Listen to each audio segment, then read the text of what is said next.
Hi everyone, we are here with another video. If you want to speak fluently and freely in English, you must make practice to speak English. Today we are going to learn some common sentences that we can use in our casual life. So let's start. Our first sentence is what's new? हम आम तौर पर जैसे उर्दू में बात करते हैं, किसी से मिलते हैं तो हम उसको कैसे हैं कहते हैं कि और कुछ नई ताज़ी सुनाए, और क्या नया चल रहा है। तो इंग्लिश में अगर हम इसी जुमले को बोलेंगे तो हम उनको कहेंगे व्हाट्स न्यू। क्या कहेंगे? What's new. और इसी तरह हम उर्दू में आगे से जवाब आम तौर पर देते हैं कि कुछ ख़ास नहीं या कुछ नहीं, तो हम इसको कहते हैं नथिंग स्पेशल। क्या कहेंगे? Nothing special. और इसी तरह ये भी बाज़ औक़ात कहा जाता है वही सब पुराना, तो सेम ओल्ड। क्या कहेंगे? Same old. इसी तरह हम आम तौर पर किसी को ये कहना चाहते हैं कि क्या आप मेरी मदद करेंगे, यानी ये आम तौर पर आम घर के मामलात, ऑफिस के मामलात, जहाँ हम काम करते हैं वहाँ पर हम किसी से बात कर रहे हैं, तो ये हमें उर्दू में भी अपनी आदत बनानी चाहिए कि हम किसी को कोई काम अगर कहना चाहते हैं तो हम उसको पोलाइट अंदाज में पहले कहेंगे क्या आप मेरी मदद करेंगे, तो फिर वो जो भी पूछे तो उसको वो काम बता दे। तो इसी तरह इंग्लिश में भी होता है could you give me a favour, could you give me a favour. इस तरह से इंग्लिश के अंदर हमें छोटे छोटे सेंटेंसेस बोलने होंगे। इसी तरह बच्चे बाज़ औक़ात घर में शोर कर रहे होते हैं और हम उनको कहना चाहते हैं शोर मत करो, तो हम कहेंगे डोंट मेक अ नॉइज़। क्या कहेंगे? Don't make a noise. और इसके बाद इसी तरह अगर हमें किसी ने कोई बात कही है और हम उसकी बात को समझ नहीं पाए, सुन नहीं सके, तो हम जैसे आमतौर पे कहते हैं कि मुझे आपकी बात समझ नहीं आई, या मैं आपकी बात सुन नहीं सका, या प्लीज़ दोबारा अपनी बात दोहरा दें, तो हम इसको किस तरह से कहेंगे कि sorry I didn't catch that, यानी माज़रत ख़्वाह हूँ मैं आपकी बात समझ नहीं पाया या सुन नहीं पाया। ठीक है।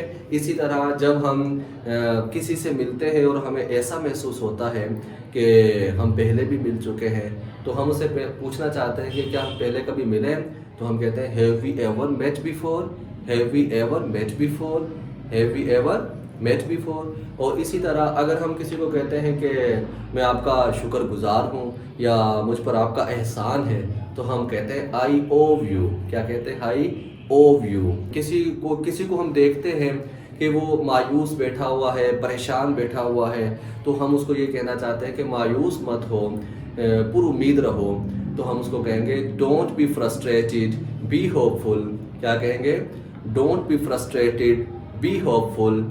इस तरह से हम उसको हौसला दे सकते हैं कि मायूस मत हो, पुरुमीद रहो। इसी तरह अगर हम किसी मामले में किसी से कोई राय लेना चाहते हैं, किसी से कोई मशवरा लेना चाहते हैं, तो हम उनको कहेंगे what is your opinion about it, what is your opinion about it. क्या कहेंगे? What is your opinion about it. या फिर हम उसको कहेंगे what do you think about it, आप इस बारे में क्या सोचते हैं, या what do you say about it, आप इस बारे में क्या कहते हैं। इसी तरह अगर किसी ने हमसे कोई मशवरा पूछा या कोई राय ली या किसी बारे में पूछा और हम उस बारे में नहीं जानते और हम ये कहना चाहते हैं कि दर हकीकत मुझे इस बारे में कोई इल्म नहीं है, तो हम कहेंगे in fact I don't know about it, in fact I really don't know about it. ठीक है। इस तरह से हम उनको रिप्लाई कर सकते हैं। हम आम तौर पर उर्दू में बोलते हैं कि मुझे अपनी दुआओं में याद रखिएगा या मुझे अपनी दुआओं में मत भूलिएगा। तो अगर हमने ये कहना है तो इसको आम तौर पर इंग्लिश के अंदर कहते हैं don't forget me in your prayer, don't forget me in your prayers. ठीक है। इसी तरह हम आम तौर पर किसी को कुछ समझा रहे होते हैं और वो हमारी बात नहीं समझता, तो फिर हम उसको कहते हैं कि जो आपका दिल करे आप वो करो, आप वही करो जो आप चाहते हो। तो हम इंग्लिश में कहते हैं do what you want, do what you want. इसी तरह अगर हम किसी को ये कहना चाहते हैं कि खामोश हो जाओ, चुप हो जाओ, तो हम कहेंगे बी साइलेंट। ठीक है। या फिर हम कहेंगे कि बी क्वाइट, बी साइलेंट या बी क्वाइट, ये हम कह सकते हैं। इसी तरह अगर हम किसी से मिलें और हम उसको ये बताना चाहते हैं कि आपसे मिलना मेरे लिए एजाज़ की बात है, मेरे लिए इज़्ज़त की बात है, तो हम कहें it's my honour to meet you, it's my honour to meet you. इसी तरह अगर हमें किसी से बात करके अच्छा लगा تو ہم کہیں گے it's nice to talk to you, it's nice to talk to you. اور اگر کسی سے مل کر ہمیں اچھا لگا تو ہم کہیں گے it's nice to meet you, it's nice to meet you. اچھا، اسی طرح اگر ہم نے کہیں جانا ہے یا کوئی کام کرنا ہے اور اس میں ہمیں بڑی دیر ہو رہی ہے تو ہم سامنے والے کو کہنا چاہتے ہیں کہ جلدی کرو، دیر ہو رہی ہے، تو ہم کہیں گے hurry up we are getting late, hurry up we are getting late. اور اسی طرح اگر کوئی بچوں کو ڈانٹ رہا ہے تو ہم اس کو کہنا چاہتے ہیں don't scold the children, don't scold the children. Children کے آگے آپ کچھ بھی لگا سکتے ہیں. اگر آپ یہ کہنا چاہتے ہیں مجھے مت ڈانٹو تو don't scold me, don't scold me. اسی طرح اگر کوئی آپ سے جھوٹ بول رہا ہے اور آپ اسے یہ کہنا چاہتے ہیں کہ جھوٹ مت بولو تو، یا مجھ سے جھوٹ مت بولو تو don't tell a lie to me, don't tell a lie to می. اور اسی طرح اگر جو ہے کوئی غصہ کر رہا ہے، آپ اس کو کہنا چاہتے ہیں کہ غصہ مت کرو، نارمل ہو جاؤ، ٹھنڈے ہو جاؤ، تو ہم کہیں گے don't get angry calm down, don't get angry calm down. ٹھیک ہے.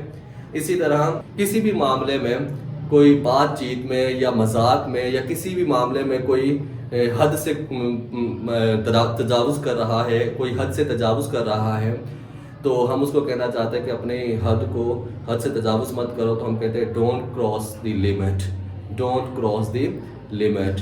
اور اسی طرح اگر آپ کسی کو یہ کہنا چاہتے ہیں کہ میں کبھی جھوٹ نہیں بولتا، آئی نیور ٹیل اے لائی، آئی نیور ٹیل اے لائی. اور اسی طرح اگر آپ یہ کہتے ہو کہ یہ تو آپ پر منحصر ہے، یہ تو آپ پر انحصار کرتا ہے، یعنی کسی معاملے میں کوئی آپ سے مشورہ کرنا چاہ رہا ہے، کوئی بات کہہ رہا ہے اور آپ اس کو یہ کہنا چاہتے ہیں کہ تو یہ تو آپ پر جو ہے نا وہ منحصر ہے بات، تو آپ کہتے ہیں it depends on you, it depends on you. تو یہ تھی آج کی ہماری ویڈیو. اس میں ہم نے جو سینٹینسز سیکھے ان کو آپ نے اپنی روزمرہ زندگی میں بولنے کی عادت ڈال دی ہے. یاد رکھیں کہ انگلش لینگویج جو ہے وہ ضروری نہیں کہ آپ پہلے گرامر سیکھیں پھر آپ انگلش میں بول چال کر سکتے ہیں، بلکہ آپ کو اپنی عادت بنانی ہوگی. روزمرہ کچھ جملے اگر آپ بولتے رہیں گے تو آہستہ آہستہ آپ کی انگلش فلوئنسی بہتر ہو جائے گی. اللہ حافظ.